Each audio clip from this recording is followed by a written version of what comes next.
Hello everyone, इस video में हम लोग करने वाले हैं skills of building interpersonal relationship.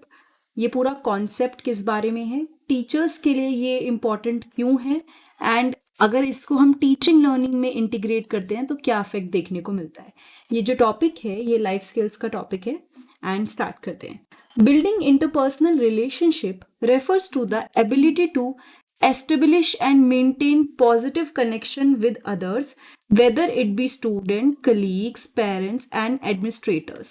इसने क्या बोला कि अगर हम लोग इंटरपर्सनल रिलेशनशिप की बात करते हैं तो उसका मतलब होता है मेंटेन करना, बिल्ड करना पॉजिटिव कनेक्शन, दूसरों के साथ पॉजिटिव कनेक्शन बिल्ड करना, चाहे वो स्टूडेंट्स हो, चाहे वो कलीग्स हो, चाहे वो पेरेंट्स हो, चाहे वो एडमिनिस्ट्रेटर हो, कोई भी हो, उन सब के साथ positive connection banana. These relationships are based on trust, respect, empathy and effective communication। ये जो आपके रिलेशनशिप्स हैं ये कई सारे फैक्टर्स पे डिपेंडेंट होते हैं, या फिर अगर आपके रिलेशनशिप किसी के साथ बिल्ड होते हैं तो कई चीज़ों की वजह से वो स्ट्रांग होते हैं या फिर बने रहते हैं, जैसे कि ट्रस्ट, रेस्पेक्ट, एम्पैथी होना, अच्छी कम्युनिकेशन होना। टीचर्स के लिए स्ट्रांग इंटरपर्सनल स्किल्स डेवलप करना इसलिए ज़रूरी है ताकि क्लास में एक बहुत ही पॉजिटिव इन्वायरमेंट बना रहे। ठीक है, तो सबसे पहले तो हम लोग कॉन्सेप्ट समझते हैं इंटरपर्सनल रिलेशनशिप बिल्ड करने के बारे में।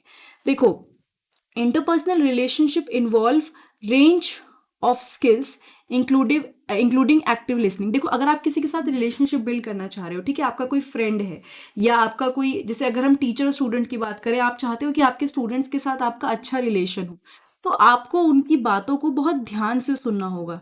Active listening is important. ठीक है, आपको भी तभी अच्छा लगता है ना जब स्टूडेंट्स आपकी बात बहुत ध्यान से सुनते हैं। ठीक है, एम्पैथी, अगर किसी के साथ कोई प्रॉब्लम है या कोई भी चीज़ हो रही है तो आप उनकी पोजीशन पे खुद को रख के देखें, that is empathy. Effective communication होना बहुत इंपॉर्टेंट है कि अगर कोई भी बात हो रही है, कहीं गैप आ रहा है तो आप अच्छे से बात करें। कॉन्फ्लिक्ट रिजोल्यूशन, यानी कि अगर आपके बीच में कोई जिसे कहते हैं अनबन है, कोई प्रॉब्लम है, तो उसको आप सॉल्व करें, रिजॉल्व करने की कोशिश करें एंड साथ में मिलके वर्क करें। It is about understanding and connecting with others on a personal level. ये क्या होता है कि आप दूसरों को समझ रहे हो, उनके साथ कनेक्ट कर रहे हो पर्सनल लेवल पर, जिससे उनको, जिनके साथ भी आप रिलेशनशिप बिल्ड कर रहे हो, उनको एक सेंस ऑफ बिलोंगिंग आती है। जैसे मैंने बताया, क्लासरूम में बच्चे जब अपने टीचर्स के साथ चीज़ें शेयर कर पाते हैं या उन्हें ऐसा लगता है कि उनका टीचर उनकी बात समझेगा, तो उनको ऐसा फील होता है कि हाँ, we belong here in the class.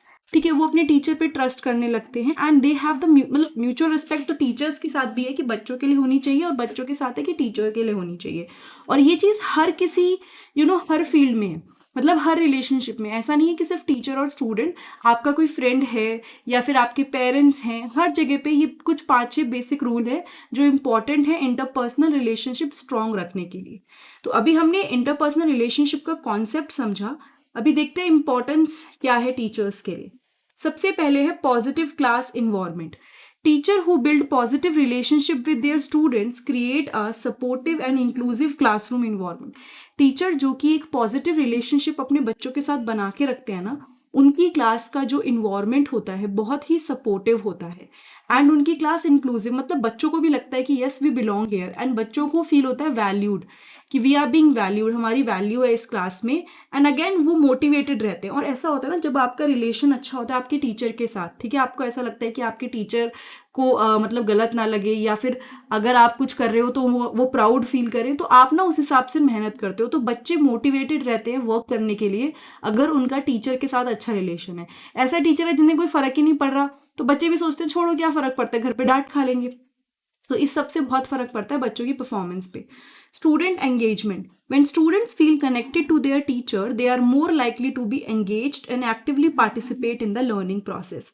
जब बच्चों को अपने टीचर्स के साथ कनेक्टेड फील होता है ना, तो वो ज़्यादा चांसेस हैं कि वो एंगेज रहें एंड लर्निंग प्रोसेस में बहुत ही एक्टिवली पार्टिसिपेट करें। ठीक है, उसके बाद है बिहेवियर मैनेजमेंट। जब आपके टीचर और बच्चों के रिलेशनशिप बहुत स्ट्रांग होते हैं ना, तो जो बिहेवियर इशू होते हैं ना वो अपने आप कम हो जाते हैं। मैंने आपको बताया ना कि जब बच्चों को पता होता है कि टीचर हमारी बहुत अच्छी हैं या फिर हमारे सर बहुत अच्छे हैं और वो हम पे ट्रस्ट करते हैं या फिर वो हमारी बहुत रिस्पेक्ट करते हैं या फिर वो हम पे भरोसा करते हैं, तो बच्चों का ना अपने आप में ये हो जाता है कि नहीं यार, रूल और गाइडलाइन तो फॉलो करनी है। आप कभी भी अपने फेवरेट टीचर की नज़रों में ख़राब नहीं होना चाहते। ये चीज़ कभी भी नोट करना। अगर आपको अपना कोई टीचर याद होगा जो आपको लगता हो कि आप उनसे बहुत अफेक्टेड रहे हैं या फिर आपको बहुत अच्छा लगा उनसे पढ़ना, तो आपने कभी नहीं चाहोगा कि उनकी नज़रों में आपकी वैल्यू ऐसे हो कि हाँ, ये तो बच्चा पढ़ता नहीं है या फिर ये बहुत शरारती है ना। So students are more likely to follow classroom rules and guidelines जब उनका टीचर के साथ एक बहुत ही पॉजिटिव रिलेशनशिप होता है। सोशल एंड इमोशनल डेवलपमेंट, जब हम बात करते हैं इंटरपर्सनल रिलेशनशिप की, तो उससे क्या होता है ना, स्टूडेंट के सोशल एंड इमोशनल डेवलपमेंट दोनों बहुत अच्छे होते हैं। ठीक है, उनको ऐसी चीज़ें पता चलती हैं कि एम्पैथी क्या होती है, they are very self aware about them self, emotional regulation उनका अच्छा होता है। आप नोटिस करना, एक क्लास जिसमें ऐसा सेंसिबल टीचर होगा, उस क्लास के कुछ बच्चे हैं, सारे नहीं, कुछ बच्चे तो बहुत ही ज़्यादा, मतलब उनके अंदर ये सब वैल्यूज़ आएंगी। और अगर ये कोई टीचर है जिसको फर्क ही नहीं पड़ता कि बच्चे क्या करें, बस मार पिटाई चल रही है, बच्चों को पीट दिया बात बात पे, कोई फर्क नहीं पड़ता कि बच्चे को एक्चुअली क्या प्रॉब्लम है, तो ऐसी क्लास में बच्चों के अंदर ये वैल्यूज तो डेवलप होने से रही। तो ये चीज़ें बहुत इंपॉर्टेंट है। देन ट्रस्ट एंड ओपननेस, देखो एक बाउंड्री होती है टीचर एंड स्टूडेंट के बीच में, लेकिन स्टिल पेरेंट्स के बाद अगर बच्चा कई बार सेफ फील करता है, तो वो अगर टीचर उसका अच्छा हो तो उसको फील होता है कि मैं अपनी बात टीचर के सामने रख सकता हूँ। अगर मुझे पढ़ाई में प्रॉब्लम हो रही है या फिर मुझे कोई और इशू है, मैं टीचर से डिस्कस कर सकता हूँ। तो टीचर जो कि ट्रस्टफुल रिलेशनशिप बिल्ड करते हैं बच्चों के साथ, वो बच्चे उन टीचर्स को बड़े आराम से अप्रोच करते हैं अपनी प्रॉब्लम्स के साथ, पर्सनल इश्यूज के साथ एंड क्वेश्चंस के साथ, which is very important in today's world. ठीक है, फिर आते हैं अकेडमिक अचीवमेंट की तरफ। Students tend to perform better academically when they have a positive relationship with their teacher. Students कोशिश करते हैं कि अकेडमिकली अच्छा परफॉर्म करें जब उनका टीचर के साथ अच्छा रिलेशनशिप होता है। And a supportive teacher student bond can boost confidence and motivation. अगर टीचर स्टूडेंट बॉन्ड बहुत ही ज़्यादा सपोर्टिव है ना, तो उससे ऑटोमेटिकली क्या होगा, कॉन्फिडेंस एंड मोटिवेशन बूस्ट हो जाएगा। उसके बाद let's talk about integration with the teaching learning process. किस चीज़ का इंटीग्रेशन, इंटरपर्सनल रिलेशनशिप बिल्डिंग के बारे में अगर हम इसको इंटीग्रेट करते हैं, क्यों ज़रूरी है टीचिंग लर्निंग प्रोसेस में। देखो, अब कैसे कर सकते हो आप अपने पढ़ाने में ऐसे रिलेशनशिप बिल्ड करने की कोशिश। ग्रीटिंग एंड पर्सनलाइजेशन, हर क्लास को ना एक बहुत ही वार्म ग्रीटिंग के साथ स्टार्ट करो, यानी कि गुड मॉर्निंग, बैठ जाओ बैठ जाओ। मतलब I am telling you, actually in चीज़ों का बहुत इंपैक्ट पड़ता है क्लास में। सो हर एक क्लास को एक वार्म ग्रीटिंग के साथ स्टार्ट करो, बच्चों की लाइफ में इंटरेस्ट लीजिए, आउटसाइड द क्लासरूम क्या हो रहा है, you should be aware about your class. ठीक है, उनके नेम्स यूज़ कीजिए, उनके बारे में पर्सनल डिटेल याद रखिए। ये ना हो कि 6 महीने निकल गए, आपको अपनी क्लास के बच्चों के नाम ही याद दिए, ये नहीं होना चाहिए।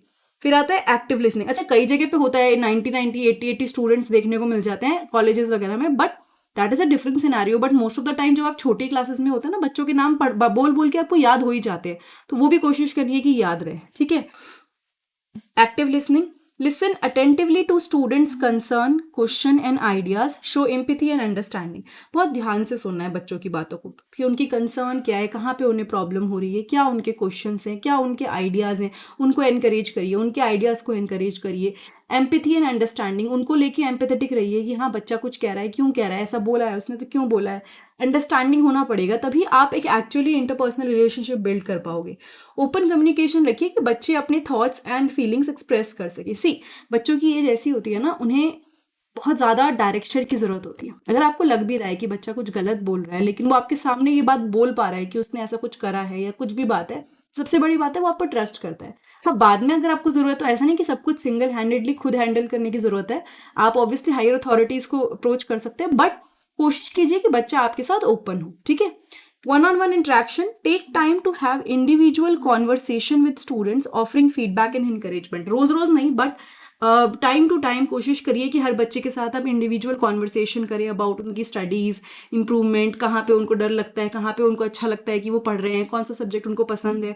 इस तरह की conversation you can have with them, तो उससे ना उनका इंकरेजमेंट भी होगा और आप उन्हें फीडबैक भी दे पाएंगे। इंक्लूसिव टीचिंग, अगर आपकी क्लास में डाइवर्सिटी है या फिर बच्चे हैं जो अलग अलग लर्निंग नीड के हैं, तो आप ऑब्वियसली क्लासरूम का जो इन्वायरमेंट है और ज़्यादा इंक्लूसिव बना सकते हैं, उनको और इंकरेज कर सकते हैं, रेस्पेक्टफुल इन्वायरमेंट उनके लिए क्रिएट कर सकते हैं। क्लासरूम में कोलैबोरेटिव ग्रुप एक्टिविटीज एनकरेज करिए, वो बहुत ही अच्छा तरीका है क्योंकि बच्चों में भी आपस में अच्छे रिलेशनशिप बिल्ड होंगे। अगर बच्चा कुछ अच्छा करता है तो उसको पॉजिटिव रीइंफोर्समेंट, मतलब उनको आप प्रेज कीजिए, अवार्ड दीजिए, उनको फिर उनका जो माइंडसेट है ना वो ऐसा होगा कि हाँ हम कुछ अच्छा करते हैं तो इट्स वेरी रिवॉर्डिंग, तो वो आगे मोटिवेटेड रहेंगे वो काम करने के लिए।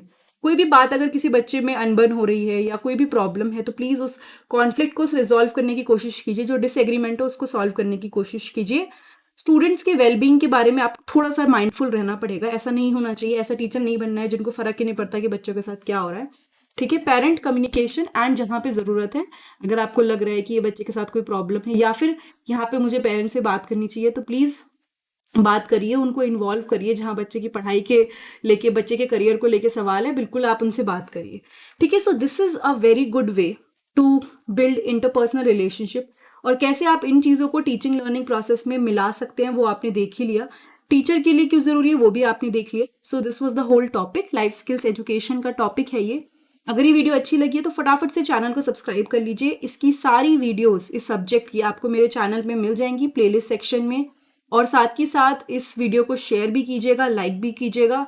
एंड अगर कोई डाउट है तो कमेंट सेक्शन में आप पूछ सकते हैं। नीचे डिस्क्रिप्शन बॉक्स में एक लिंक है, that is by me a book. अगर आपको एग्जाम में फ़ायदा हुआ है मेरी वीडियो से, वहाँ पे आप डोनेट भी कर सकते हैं। बाकी हम लोग मिलते हैं अगली वीडियो में। Thank you so much.